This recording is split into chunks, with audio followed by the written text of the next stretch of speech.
So, morning, and I guess I was just thinking about, after reflecting on Father's Day and the solstice and stuff, I was thinking about identity, and it is an important part of things in our lives sometimes, where sometimes we can getting caught in cycles of seeing ourselves in a certain light, and that could reinforce outcomes or mean that we don't try and do things or think that things are for us, and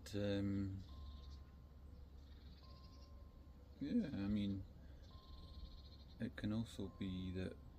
society might see us a certain way sometimes as well. That's true. I think, and I've seen that with being,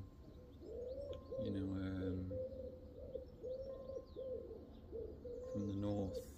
or seeing me to have been from the north or from Scotland, and that northern accent, say in London or in certain circles in the south, they would see it to be that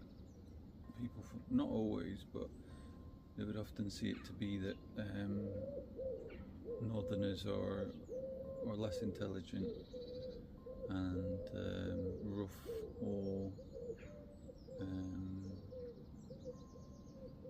less affluent, this kind of dialogue idea, and kind of backward or something, and like lesser than others. They might also think of it as being, being tight as such with money, maybe sometimes, which might be true to a certain extent for me, but not massively, because I would say that I'm more like sensible, so it feeds into this idea of identity, and I guess it's an important thing for us to understand about ourselves, because it does feed into our actions and behaviours sometimes, because sometimes we end up playing to the fiddle of the identity that other people, or our perception is that other people might have of us, and so we might act up to that, as in behave in that way, that we see ourselves as, or that we think other people see us to be like, and all sorts of other things that can impact as well. And I guess it might stop us from trying to educate ourselves, or all sorts of other stuff, or feeling like we don't fit in somewhere and things like that. And I guess reflecting on my own identity, I guess it's tricky, it's tricky. But yeah, I would see myself as a northerner, up north more. More like a countryside kind of person generally, be it in northern England, be it in Scotland. It's a strange thing with identity, where it can change over time, and I think that's perfectly fine, and it's noting that we can kind of amplify parts of our identity more at different times as we see fit, and we can see ourselves in any way we want in some ways, and that being okay. Yeah, I think it is important to feel free to express our identity, and at different times in my life I've been like with very long hair, and a beard, like a goatee beard, kind of like hillbilly style, but also like new age rocker, new metal. I've been into new metal music, and also like heavy rock music and drum and bass at other times. But I've really identified with those music genres at times, you know. And in a sense it might have been that it was kind of, I was identifying with the lyrics or the vibe that it was giving off, or it was helpful for me at that time maybe. And there is this aspect where we might then hang about with people that are into these kind of things as well, you know. And I used to have an eye piercing, ear piercings as well, for a period of my life. Yeah, and you know, all sorts of things really, to be honest. And it was interesting, you know, because I remember there was a cleaner slash janitor type person that knew me for a long time in Dundee, and he was surprised to see the change in my identity or how I was dressing or what I was doing over that period of time of about 10 years, because he started out seeing me as like a stoner, you know, stepping about the place when I stayed in those accommodations the first time round, and then he saw me later on down the line in another job role, and he was like, is this the same guy, you know? And you find it quite funny in some ways.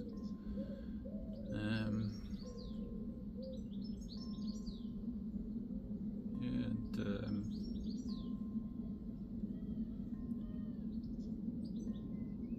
you know, my friends in Scotland, around where I lived when I grew up, they saw me as like being one of them, you know, as in Scottish, and they would say sometimes negative things about the English quite a lot, but I'd be like, you know what guys, I am English actually, born, and things like that, you know, but I'd go with the flow as well. And yeah, in Scotland there was a lot of anti-English sentiment a lot of the time, which had to be dealt with, and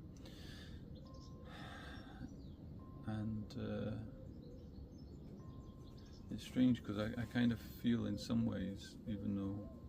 it's all like a fluid thing within myself, but I kind of feel like I'm more Scottish sometimes than the Scots, sometimes some of the Scottish people, because I grew up in those circumstances in the middle of the Highlands in a derelict house that was basically like living in the 1800s. In, you know, and dealing with the harshest weather in an isolated position, you know. And so, and I did my work experience in a distillery as a 15-year-old or whatever, 16-year-old, so, or even maybe younger than that. And so it's kind of like, you know, it's like the epitome of, and I would then do all the grass beating, pheasant beating and stuff as well, so I walked all those hills around there and stuff, you know. So there's that element of my identity as well, but then there's also this element of, you know, we moved from a council estate, a council house down in Lancashire. They sold up and they bought a van and a caravan and a car, and then we lived on the road for like a year or two, and we'd stay on caravan sites and campsites and beaches and all of this, you know, and wouldn't really go to school much, and you know, so there's that aspect of being a traveller, you know, and you know, there's an aspect of, in my family history, of one side of the family, I believe, having some kind of gypsy background, but also there's like different aspects of my family history which are like Catholic more and Christian, but also like esoteric stuff as well, a little bit on one side of the family, and yeah, there's other aspects where my dad was born in South Africa, to British parents, you know, so there's that part of my identity to some extent. But I guess this overall feeling, I see myself as like British, in the sense of I feel like I've lived in every area nearly of Britain, and so I kind of feel like a person of these islands as such, you know, as in, you know, the mainland and the islands, you know, kind of feel like, you know, I'm part of this as such, you know. Yeah, and yeah, and I guess it's funny, you know, because this hat is kind of like an identity thing as well, to a certain extent, you know. And the reason I got this hat was because a client of mine that I was working with said to me, you know, Tim, I'm gonna buy you a hat because you're gonna get damage your skin on your forehead, and this is when we were finishing therapy, and they'd done great, and they were saying, you know, I'm gonna get you a hat, you know, because you need to wear one because you do long distance walking and all that. And I said to him, it's, you know, it's all right, I'll get one for myself. So I got one, and I guess this hat, in a sense, is a little bit like represents the working class, nearly, you could say. It's a flat cap hat, but it's also kind of reminds me of the shooting and fishing and hunting side of things in the Highlands, where everybody would dress in tweeds and wear hats, you know, generally, and that shooting and fishing kind of outdoorsy stuff. And I guess in a sense it was an epitome of that growing up, but I guess it's also like a traveller symbol, you know, as well, you know. And it's also like, you know, a northern, potentially Scottish, but more Irish as well thing, you know.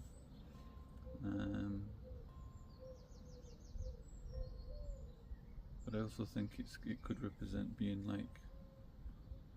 not just the working class, but it could also be, you know, like that laird in the Highlands that owned the whole thing. He also wore a hat like this, you know. So it can mean many things.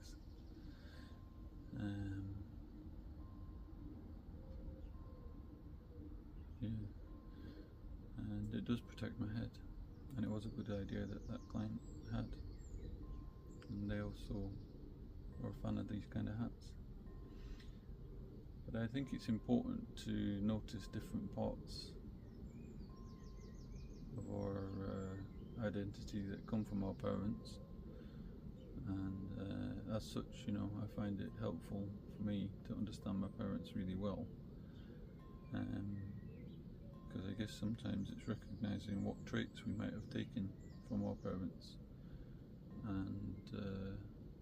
what genetic components, but also what we've learned from them, and things that we might want to adopt, and things that we might want to diminish.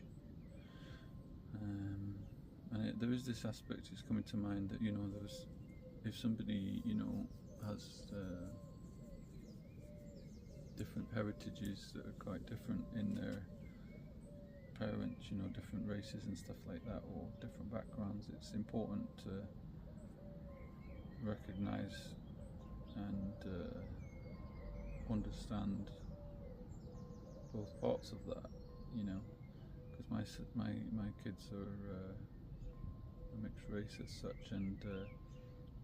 you know, there's this aspect of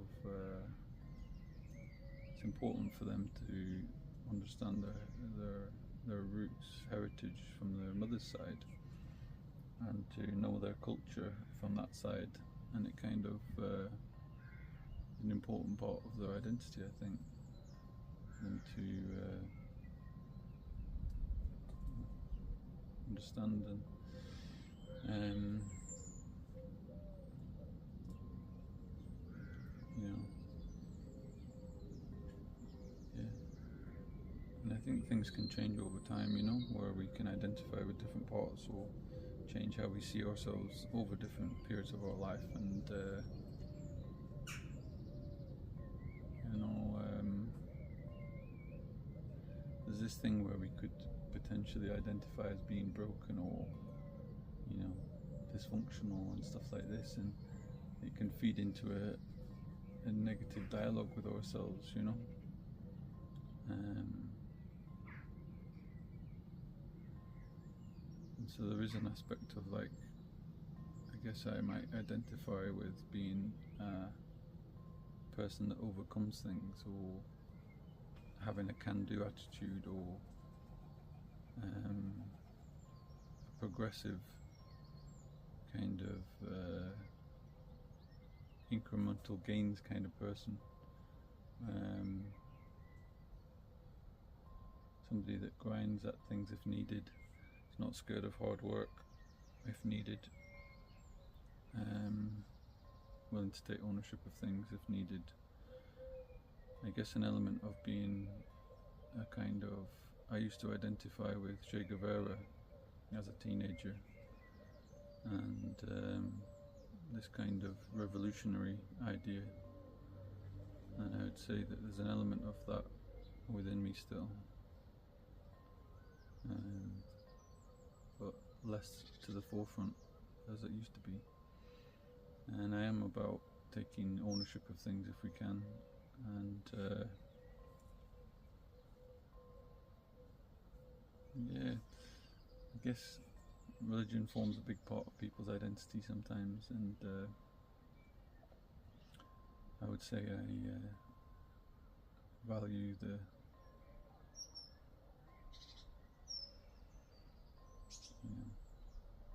value different parts of every religion, and people are all free to do what they want to do as such, but I feel like I'm an independent spirit as such, you know, and I might have this idea that, you know, all sorts of ideas when it comes to religion, and you know, or souls and stuff like that, but there might be this aspect where there's so many different quotes from different religions that are helpful, I think, or could be an insightful thing, and yeah, so I value all thoughts and ideas to some extent, but I'm cautious of extremists of any religion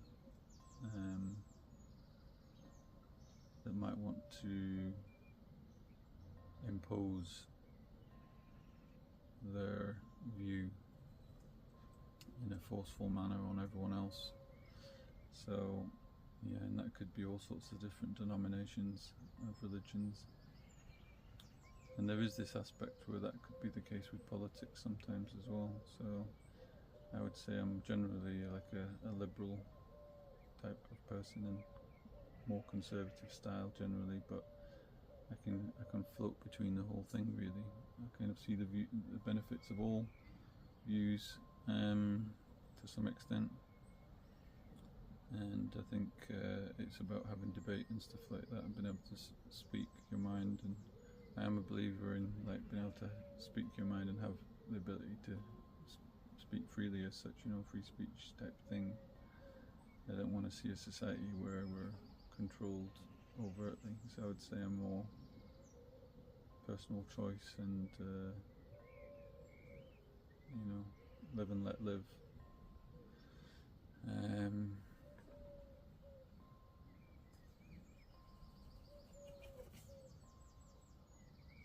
Yeah, and it's maybe an exercise to just kind of notice parts of ourselves that we identify with, and whether or not these things have an impact on our life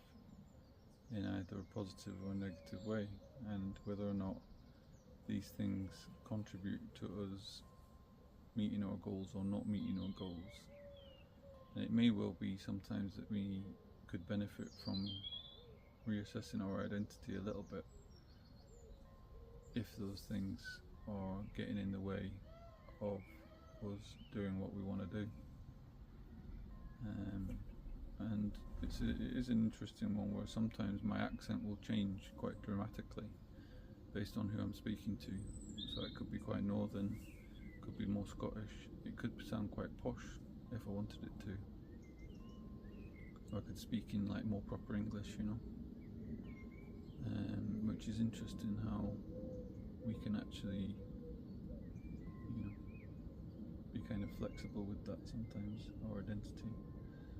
a little bit. But there is this underlying thing of like, yeah, I guess a part of my identity is learning, you know, wanting to learn things, wanting to understand things about the world, you know, building knowledge, trying to understand things better, trying to improve things for myself, for other people, trying to get better, but, you know,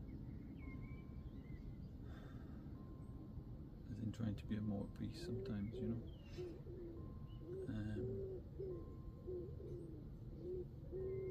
There can be this thing sometimes with being at peace where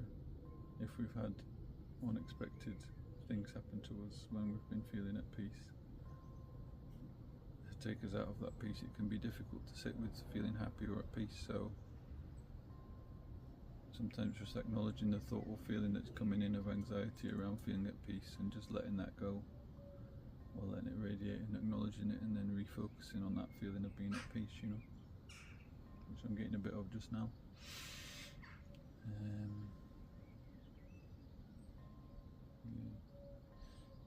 Maybe have a think about identity for yourself. Think about why you identify with certain things, what forms your view of yourself in the world.